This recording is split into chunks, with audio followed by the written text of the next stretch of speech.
Hello, everyone, and welcome again to another Teacher Joseph podcast.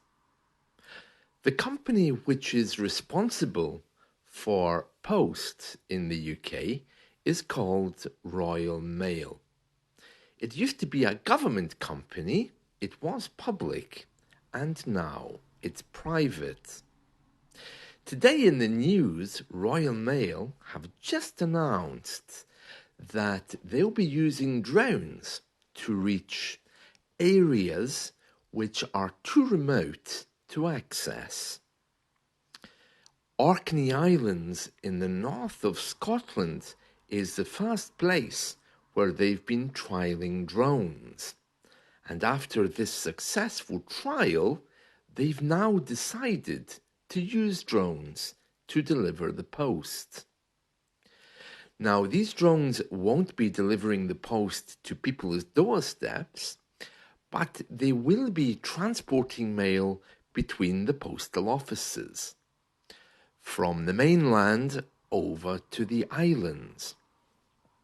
Now, this is quite a big step, because up until now, they've been transporting mail using boats and sometimes planes. So, to meet with our government standards on being eco-friendly, drones are the most effective because they don't give off gas emissions. Everyone's really excited and happy about this, and there's many pictures of these drones carrying Royal Mail boxes across the sea. It's certainly a wonderful idea.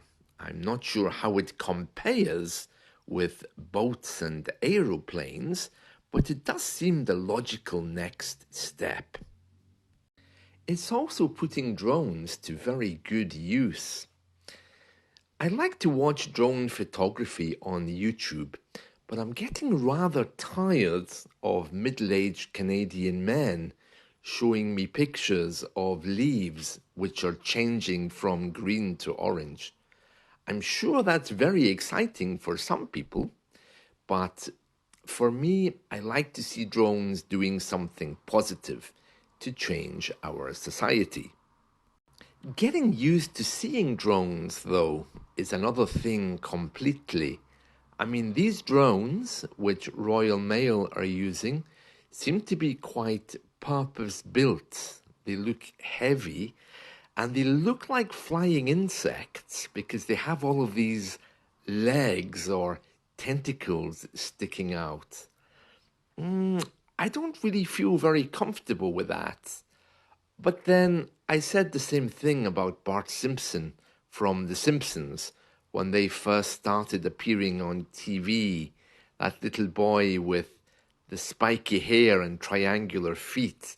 It was kind of a strange feeling that I had about him as well. But now I watch The Simpsons happily, and I'm sure in time I'm going to get used to these drones, especially when I start seeing them whizzing above me. And in fact, I think that's already started. I mean, I'm not seeing too many of them, but they definitely are being used around here. I don't know what for, but where I live, there certainly are drones, especially in the countryside. It does seem the next logical step, doesn't it, in this crazy universe that we're living in, that things move forward and the idea of them is taken higher.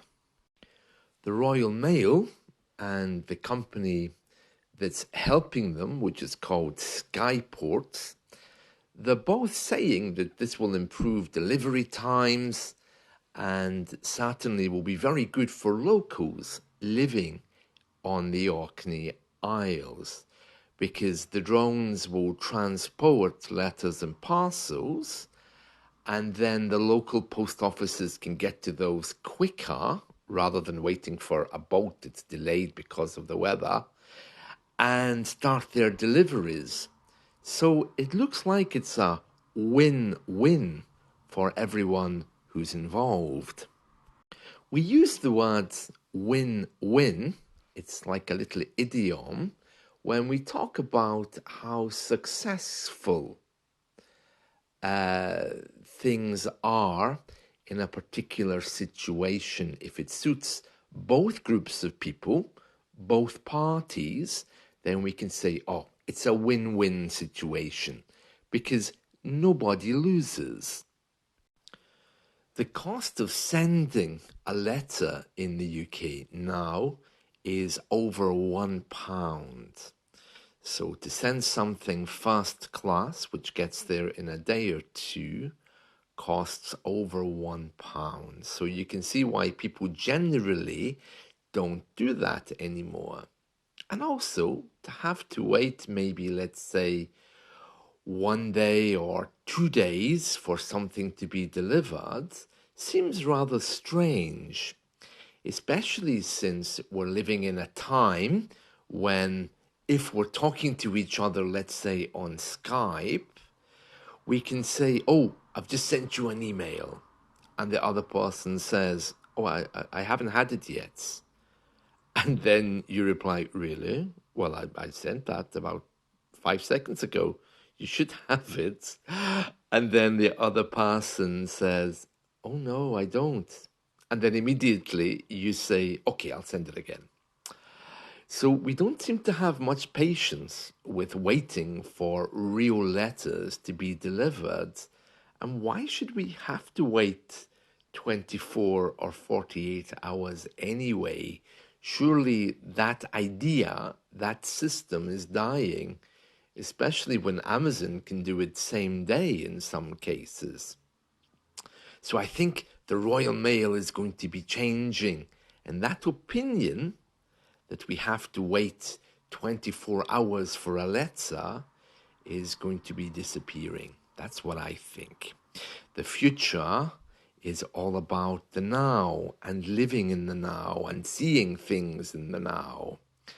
Not only in posting a letter, but I think also it's going to be the same with education. As we say in English, time waits for no man. Some people say tempus fugit in Latin, which means time flies. Both of those expressions are used just to talk about how quickly things are changing, especially in this digital revolution that we're in at the moment. I see they've also started to phase out landlines here. To phase out means to slowly remove landline telephones. Yes, that's right. We don't have one company that provides telephone services, although there are a few big players. But a decision's been made that we no longer use landlines. So everyone has cell phones or mobile phones, as we call them in British English. So I can see that they're also removing landlines. So everything really is changing. I don't think I'll miss a landline, but probably I would miss the postal services, especially since I like to keep up with these British traditions of sending cards. Christmas cards, Easter cards, happy divorce cards, happy new life cards, happy new pet cards. And if you go to any British main street or supermarket, you'll see cards for sale for every possible conceivable life situation. So it's very, very interesting. So I think probably I would miss those, yes. When I was a little boy, I remember buying cassette tapes. They quickly turned into CDs, and then I didn't have to go and buy them. There were clubs. They would send me, I think it was a box of CDs every month. I would buy the ones I wanted and send the others back. And now, of course, you just simply stream music from a variety of sources. So it's a very different model these days. So in the same way, I expect our Royal Mail is going to be going from handwritten letters being delivered by drone, and then being delivered more electronically, so that I can write something here, and somehow or other that real thing will manifest itself. I mean, I can do that anyway with email. I'm sure I could handwrite a document using Samsung Notes, attach it to an email that someone else could open. But we don't think of doing that because typing is so much easier. But it looks like the handwritten note is going to take a lot longer to die. Who knows? Well, that's it from me. It's time to face the day, so I'm going to go and make some bread and some delicious food for dinner. And I wanted to cut the grass because it's getting very long, but yeah, it's very wet outside, so I can't. So I think I'm going to have to leave that for another day because it needs to be dry, but I'm a bit ashamed of it. And culturally, here in the UK, bad gardens are thought of in a bad way.